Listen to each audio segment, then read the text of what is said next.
If you want peace, that comes with a mindset. Dr. Tony Evans talks about the benefits of adding focus to our faith. With God's point of view comes God's presence, and with God's presence comes life and peace. This is The Alternative with Dr. Tony Evans, author, speaker, senior pastor of Oak Cliff Bible Fellowship in Dallas, Texas, and president of the Urban Alternative.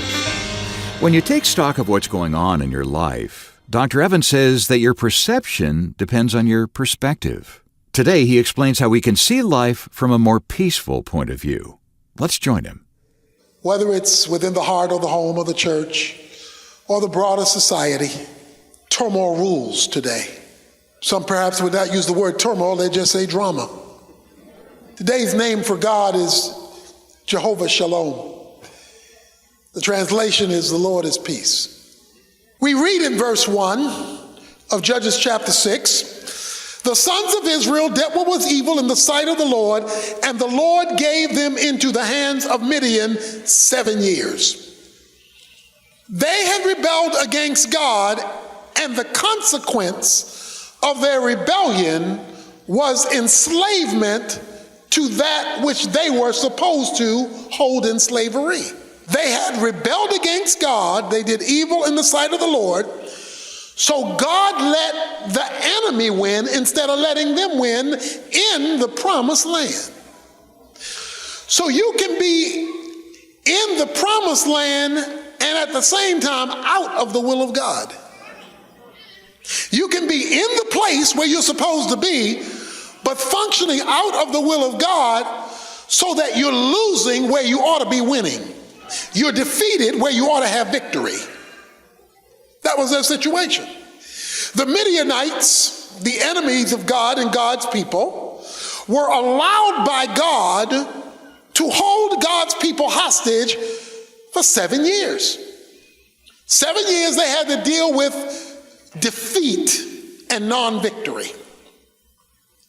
This was so bad that the people had to run for protection, verse 2 says, into the dens, that is, into the caves, in order to hide from the Midianites who would descend upon them, verse 4 and 5, and destroy their property. They came like locusts, verse 5 says. In other words, there were so many of them they couldn't count, and they had come in a way Israel had never seen before, on camelback. They came on camelback in hordes and Israel overran their crops. It's a bad thing to have planted your year's worth of crop and have the enemy take it. Verse 6. So Israel was brought very low because of Midian.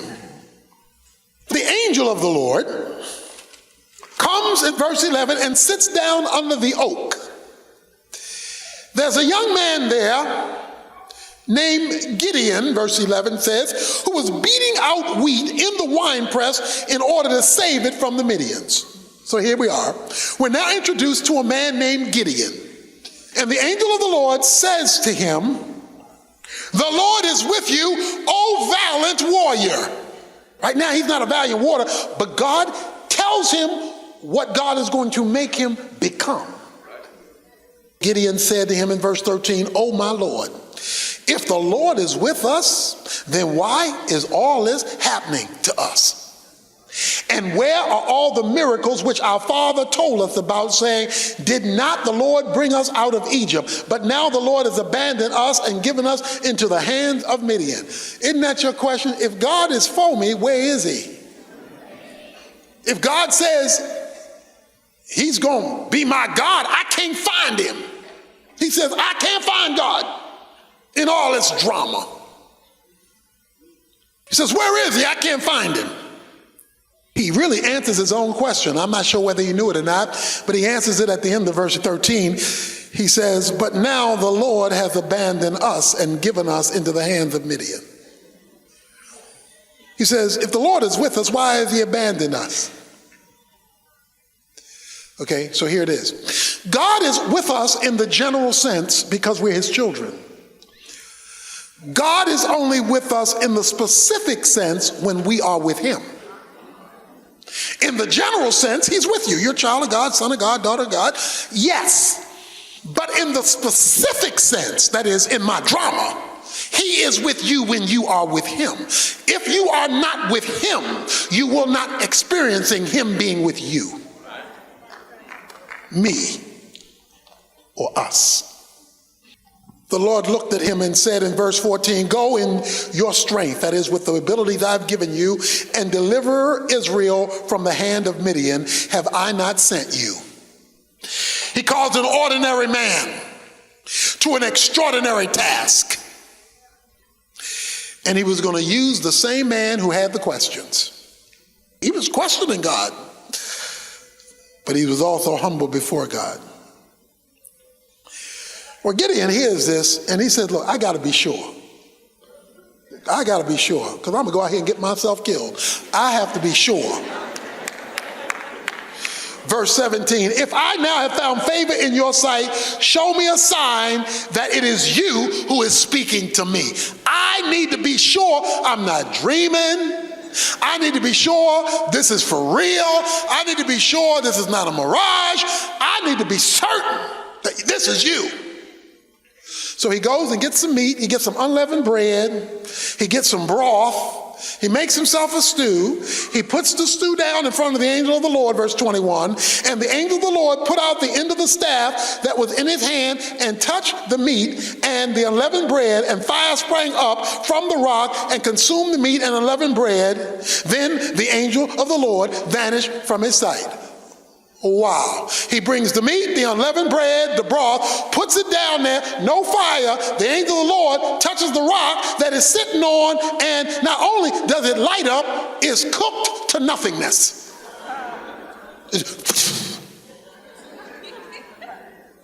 And the angel disappears.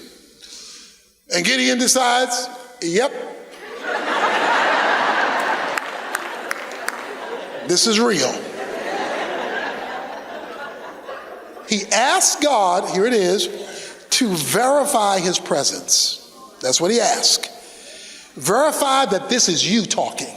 Because sometimes you're not sure. Is this God? Is this me?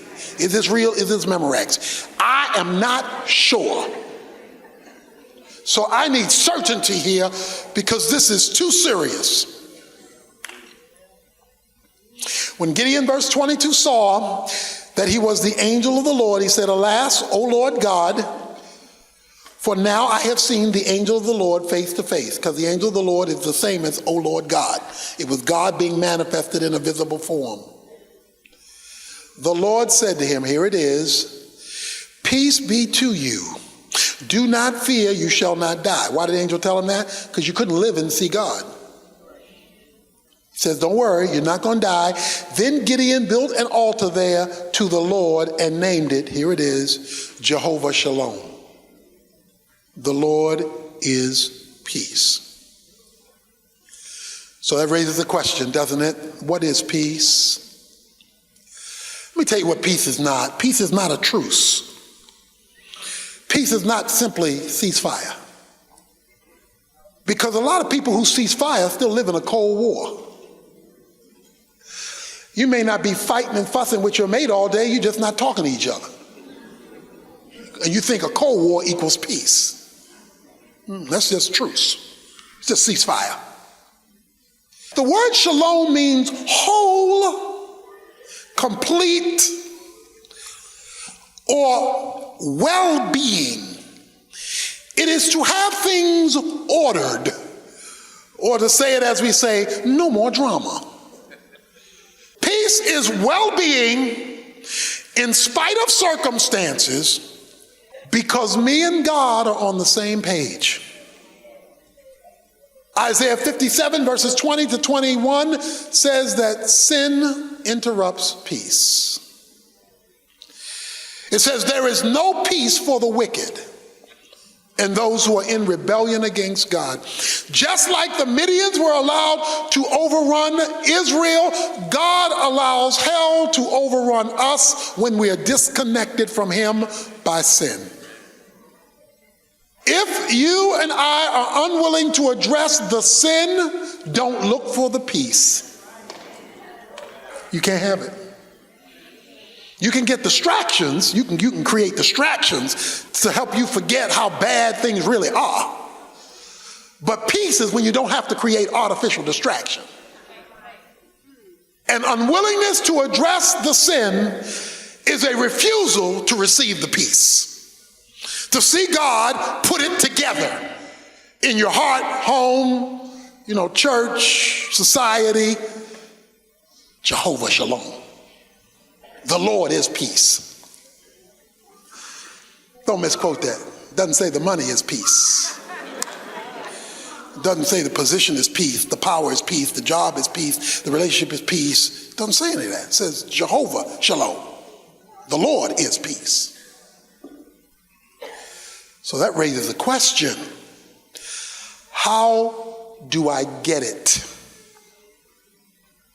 Okay, I got it, but how do I get it? Because I need it. You need it. We need it. I may not be able to change my circumstances right now, but how do I get the inner well-being to deal with it and be whole? How do I get the ability to handle my drama the same way Gideon did? How did Gideon get it? Well, we just looked at it. You know how Gideon got it? One simple way, yet it's profound. He got peace when he knew the Lord was with him. He has not yet fought the Midianites. He's not yet solved the problem of the Midianites. The Midianites are still an issue. But he builds an altar, has a worship service before his problem has been solved. He didn't get peace because he's whipped the Midianites, because he hasn't whipped the Midianites yet. They're still out there like hordes. But he builds an altar and praises God for peace. He praises God for peace not because his situation has changed. He's praising God for peace because God has showed up in his situation. It is the realization of the divine presence that gives him the peace. You can go whatever you want to go, spend whatever you want to spend, do whatever you want to do. If God is not in the middle of it, you won't have peace. The best you'll get is deflection, not peace. Dr. Evans will tell us more about the spiritual way to deal with the drama in our lives when he continues this message from his compilation called Living Above the Circumstances. This 2-volume, 15-lesson collection explains how to get more out of life no matter what your situation looks like.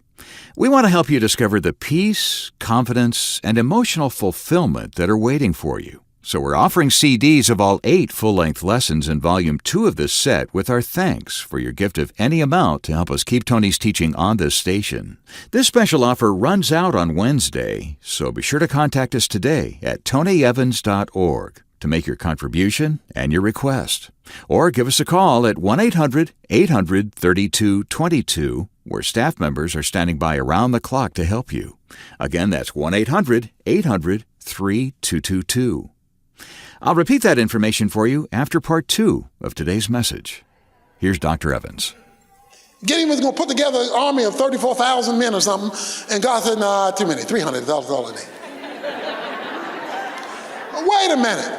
You want me to go out there, look like a fool in front of all of those armies with 300 Spartans? That's all you want? No, Gideon, that's all I need. Give me 300 of the right, not 34,000 to look good with numbers. He tells him in chapter 7, he says, just to HBO, you help a brother out. Sneak over there and listen to what the enemy is saying. So he did a little surveillance and went over there, and they heard some of the guys talking, and some of the Midianites were talking, and they said, them Israelites gonna kill us. They didn't know God had already gotten them scared.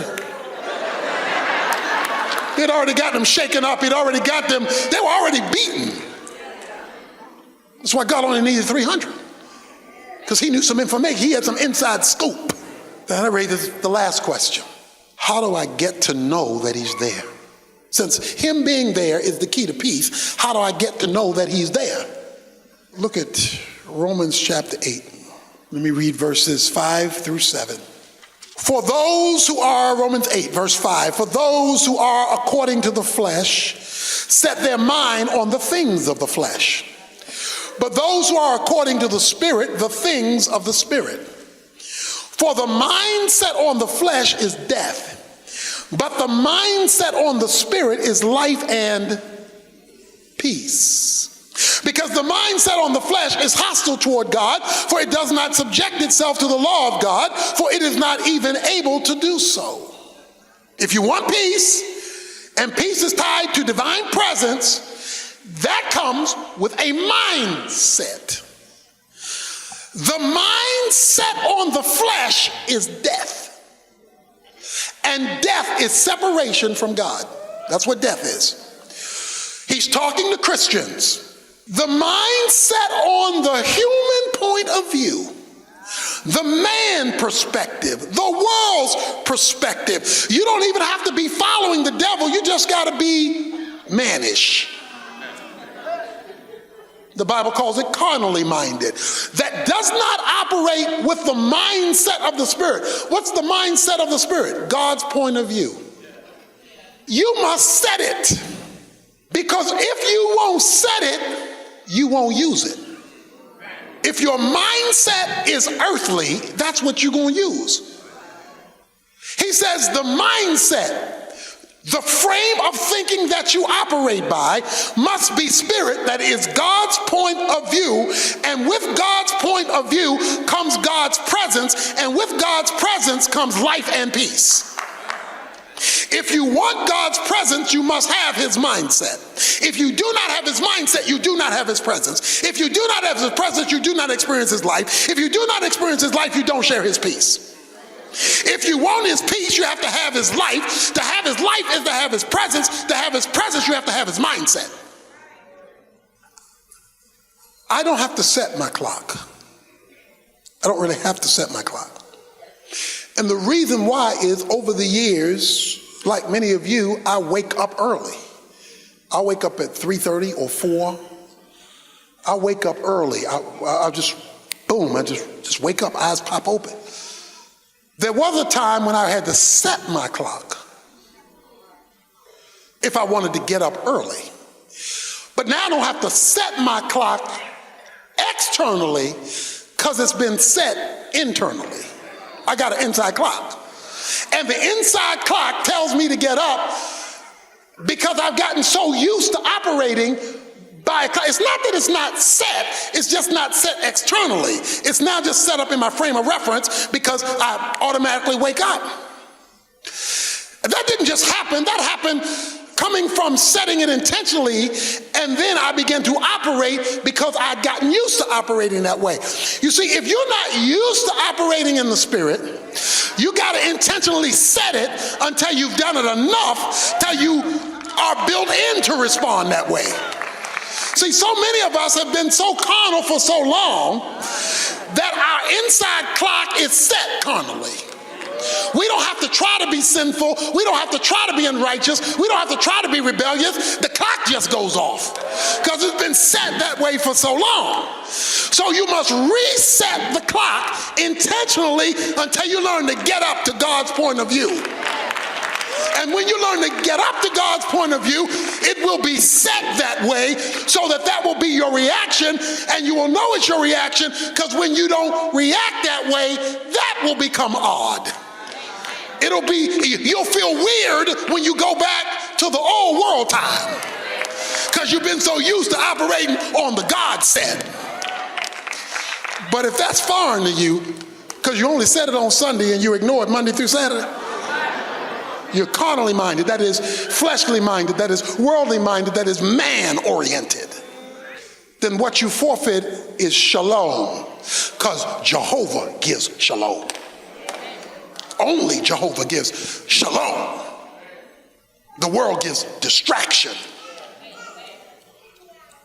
Have you ever been at a concert and you hear the orchestra warm up and you listen to all the discord? You know, the violinist trying to get everything tweaked, and the and the guitar's trying to get everything right, and you just got a bunch of noise. Sounds like chaos. Sounds like chaos, a bunch of noise. Then all of a sudden, out of the shadows comes the conductor with the stick, and he taps it. And the noise, discord calms down. And he raises it. And he wrings out his arms. And all of a sudden, that which was chaos before he showed up becomes harmonious when he shows up. Before he showed up, ain't nothing but drama. It's a bunch of noise that does not relate to anything. It's everybody doing their thing and nothing connected with nobody else. But when he shows up and makes his presence known and raises his arms, all of a sudden what was discord now becomes harmony. Everybody's on the same page. It makes sense. It brings blessing. Why? Not because it was that way. It was because when the conductor showed up, his presence changed what was happening in the room. Our problem is we're trying to make music with the conductor off stage, and we're wondering why there's so much drama when we keep the conductor outside and wonder why we can't have good music in my heart, in my home, in the church, in the world, but we want the conductor to stay outside or just make an appearance and leave again. He wants to run the orchestra. And by his presence, harmony prevails. Dr. Evans will come back in a moment with a final question you need to answer if you want that kind of harmony in your life. First, though, if you'd like to review this lesson on your own or pass it along to someone you care about, just get in touch with us for details on the message titled Jehovah Shalom, Lord of Peace. You'll get the full-length version that includes content we didn't have time to bring you on the air. Better yet, get it as a part of Tony's current 2-volume CD series, Living Above the Circumstances. As I mentioned earlier, Volume 2 is available right now as our gift to you in appreciation for a donation of any amount toward Tony's ministry. Visit tonyevans.org today to get all the details before time runs out on Wednesday. When you do, you'll have the opportunity to take advantage of a very special offer. Dr. Evans' newest book, Kingdom Marriage, is due to be released in a few short days. But if you pre-order it now, you'll not only be among the first to receive it, but you'll get a collection of free extras along with it. The first is an audiobook copy of the bestseller Kingdom Man, recorded by Tony himself. You'll also get the ebook version of Raising Kingdom Kids, a 50% off code to use on anything in our online resource center, and MP3 downloads of 3 never-before-released marriage-related messages from Tony. This special offer will only be available through September 7th, so don't put it off. Visit tonyevans.org today to get the details. That's tonyevans.org. We also have staff members standing by in our phone center to help you with your resource requests. You can reach them day or night at 1-800-800-3222. That's 1-800-800-3222. The Bible tells us to run away from temptation, but when it's coming from your emotions, there's no easy way to escape. Tomorrow, Dr. Evans will talk about the feelings that control us and how you can decide who directs your thoughts. Right now, though, he's back with this final comment for today. The question is, do you want peace? Only one person gives it, Jehovah Shalom. But he only gives it on his terms. I will keep him in perfect peace, Isaiah 26 says, whose mind is stayed on me. I will keep him in perfect peace. You want to know why you're not losing your mind when everything around you has lost its mind? Why are you not crazy when your world is crazy? Why are you together when things are falling apart? Because the conductor has been allowed to make his presence known in your mind. The Alternative with Dr. Tony Evans is brought to you by the Urban Alternative and is made possible by the generous contributions of listeners like you.